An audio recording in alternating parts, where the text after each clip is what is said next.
I remember the first time I learned to cook something properly. It wasn't anything fancy, just a simple stew my grandmother used to make. She never followed recipes. She'd throw in a handful of this, a pinch of that, and somehow it always tasted perfect. What I didn't understand back then was that she was teaching me more than just cooking. She was teaching patience, intuition, and trust. She used to say, "Food is alive. You don't control it, you work with it." It's funny how food carries stories with it. A loaf of bread isn't just flour, water, and yeast. It's early mornings, when bakers wake before dawn.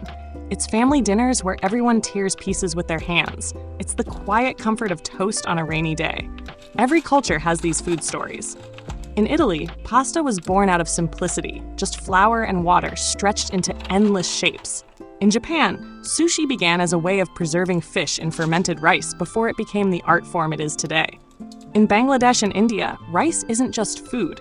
It's the foundation of life, appearing in festivals, rituals, and everyday meals alike. Cooking also tells personal stories. A parent working late, yet still finding time to fry eggs for their child. A young couple experimenting with new dishes together. Friends gathered around a barbecue, laughing and arguing about who grills better. Each dish, no matter how small, has its own history of people and places. And then there are the accidental recipes. Some of the best food comes from mistakes. Burnt sugar turned into caramel. Over-fermented dough became sourdough. Someone somewhere dropped chocolate chips into cookie batter and never looked back.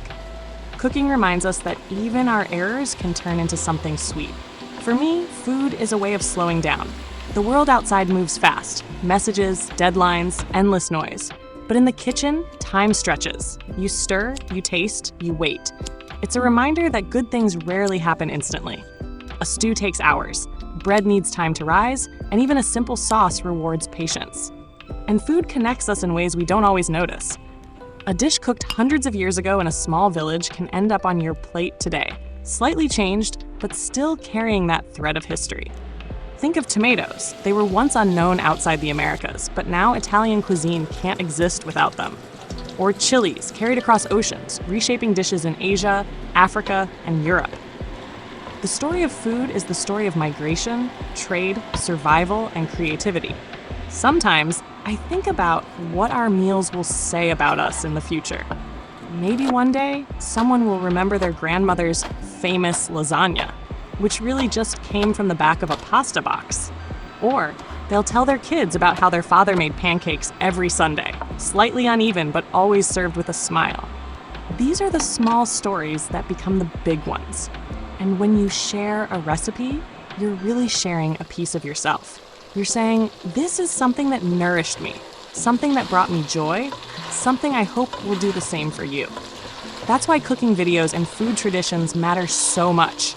They're more than instructions. They're acts of connection. Even the humblest dish has the power to bring people together. A bowl of soup can warm someone on a cold day. A plate of rice and beans can be a family's feast. And a shared meal can heal arguments, strengthen friendships, or simply make silence more comfortable. So as I cook here today, I'm not just making food. I'm telling a story. A story of patience and trial, of mistakes and discoveries, of heritage and memory. Maybe the dish you're watching isn't the exact one my grandmother made, or the one you'll make tomorrow, but the spirit is the same. The spirit of creating something with your hands, offering it to others, and finding meaning in the simplest of ingredients. Because in the end, cooking is never just about eating. It's about remembering, sharing, and living. And that's what makes even the smallest kitchen a place of endless stories. When you think about it, every recipe starts with a choice. Do you cook to survive, or do you cook to create? Some days it's just about filling the stomach, quick and easy. Other days, it's about slowing down, letting ingredients speak for themselves, and turning a simple act into something meaningful. Food is often our first teacher. Even as children, we learn about sweetness from fruit, bitterness from vegetables, warmth from spices. Before we understand language, we understand taste.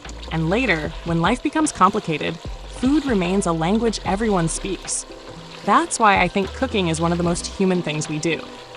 You could be a scientist, a builder, an artist, or none of these, but at some point you'll stand in front of a stove and create something that keeps you alive. And in that moment, you're part of a story as old as humanity itself. And maybe that's the best part of it all, knowing that food isn't just temporary. Yes, we eat it and it's gone, but the memory stays. The warmth of a shared meal, the aroma that clings to your clothes, the recipe that's scribbled on a piece of paper and passed down through generations. These are the things that last longer than the food itself. So the next time you cook, don't just think of it as a task. Think of it as a story you're adding to. A story that began long before us and will continue long after. Every cut of the knife, every sprinkle of spice, every taste and adjustment, it's all part of something bigger. And when you finally sit down, fork in hand, you're not just eating. You're living a story. You're carrying history, memory, and hope onto your plate.